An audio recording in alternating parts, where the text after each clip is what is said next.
En tant que fan de foot, vous êtes-vous déjà demandé à quoi ressemblerait votre vie sans football? Non. Non. On pourrait faire. Je parie que non. Et pourtant, vous devriez. Voilà pourquoi.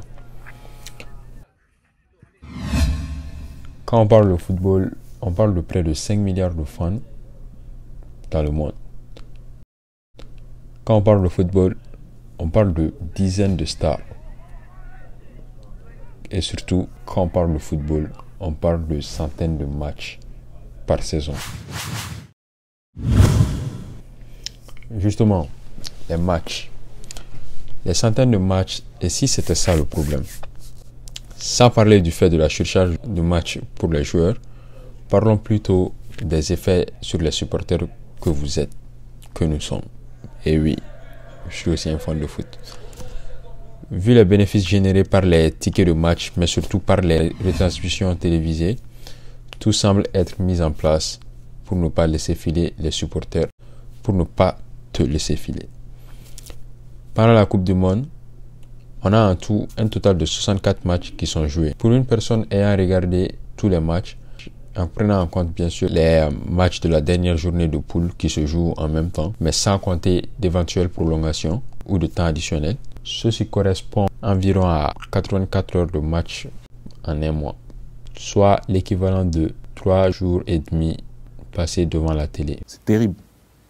Le but de cette vidéo n'est pas de vous dire d'arrêter de regarder du football, mais plutôt de vous proposer une meilleure gestion de votre temps pour que vous ayez un avantage quasi certain sur la concurrence, donc sur des millions de personnes qui passent des heures devant les matchs de football.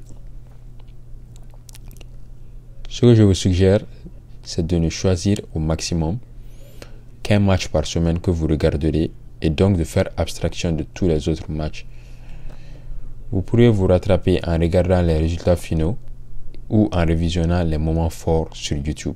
Peut-être certains d'entre vous vont penser qu'ils n'auront pas les mêmes sensations en regardant les résumés après coup qu'en les regardant en direct. Mais croyez-moi, quand vous y prendrez goût, vous verrez que c'est plus agréable que vous ne le pensez. C'est comme la règle du 80-20 selon laquelle environ 80% des résultats proviennent de 20% des causes. Pensez-y et vous verrez que une majorité des moments forts ne se déroulent que pendant des courts temps de jeu. Vous sauverez au moins 1 heure de votre temps pour chaque match où vous l'appliquerez. Et croyez-moi, si vous utilisez au moins 1 heure de votre vie par jour pour lire un bouquin, apprendre une nouvelle compétence ou faire quelque chose de non futile, vous réussirez sans doute à vous mettre dans les meilleures conditions pour pouvoir regarder presque autant de matchs de football que vous voudrez sur le long terme. Un sacrifice à court terme pour un bénéfice à long terme. En vous forçant à travailler pendant 2-3 ans de votre vie, vous pourrez vous mettre dans les conditions pour que, au lieu de regarder les matchs de télévision dans votre salon ou depuis votre chambre, vous pourrez les regarder en direct au stade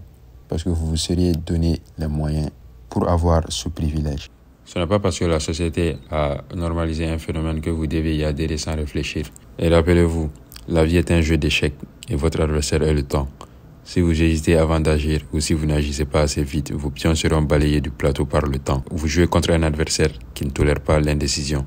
C'est maintenant ou jamais. Bon, on arrête pour aujourd'hui. C'est une chaîne de football, pas de développement personnel.